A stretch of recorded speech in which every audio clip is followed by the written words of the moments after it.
No news only views.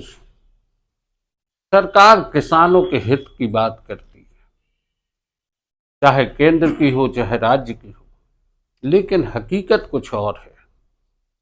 खाद के लिए जिस तरीके से किसान परेशान है, उसकी स्थिति आप मंडियों में जाकर देख सकते हैं।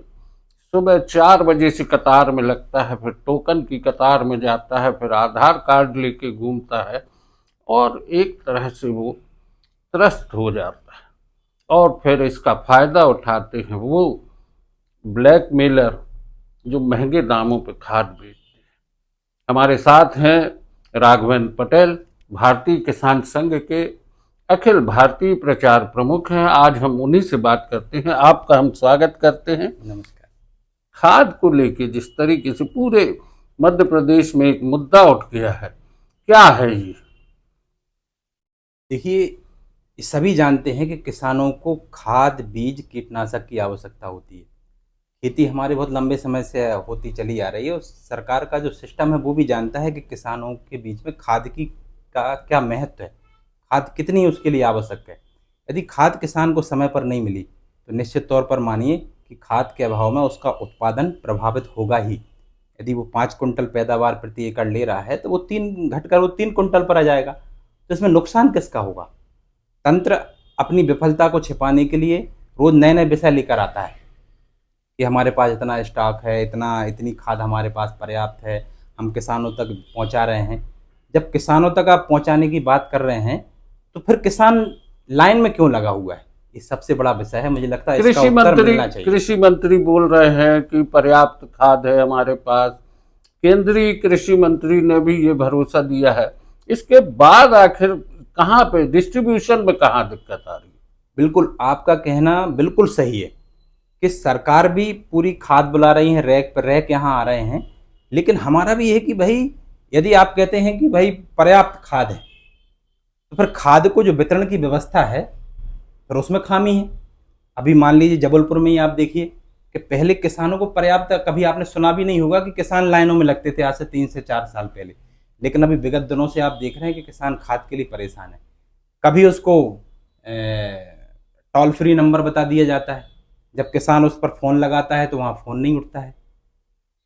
अब फ़ोन उठ गया, नंबर उसका लग गया, जब किसान वो लाइन में लग के फिर खाद लेने गया तो कहा कि खाद ही ख़त्म हो गई। फिर दूसरी बार आया तो उसको पता चला कि नहीं, अब तहसील से टोकन मिल रहा है।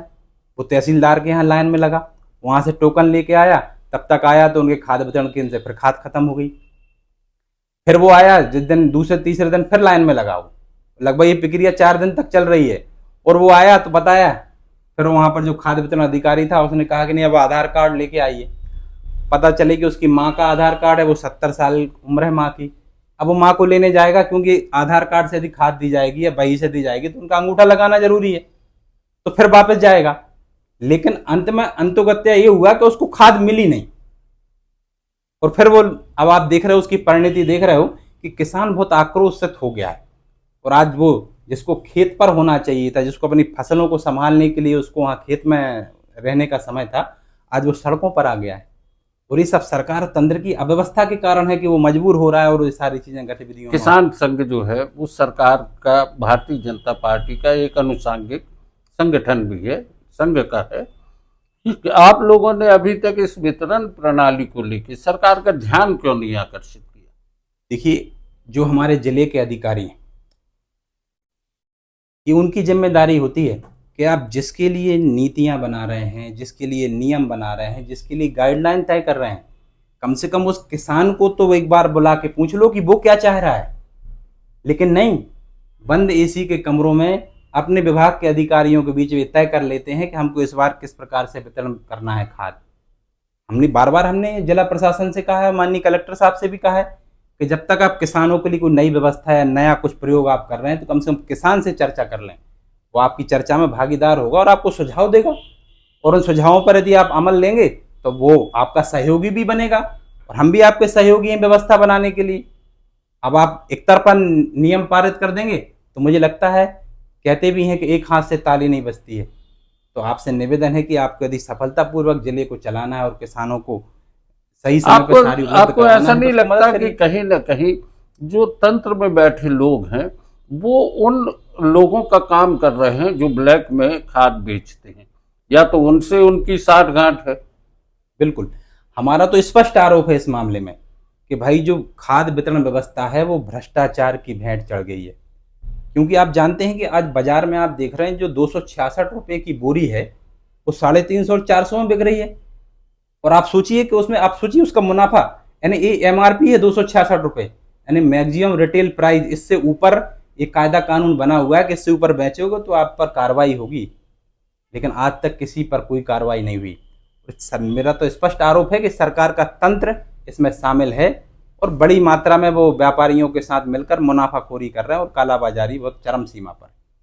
दोस्तों, ये एक बहुत बड़ी सच्चाई है जिसको कि राघवेंद्र जी ने कहा है कि खाद की कालाबाजारी में प्रशासनिक तंत्र में बैठे अधिकारी भी उतने ही मिले जुले हैं, साठगांठ है उनकी, जितना ब्लैकमेलर कर रहा है।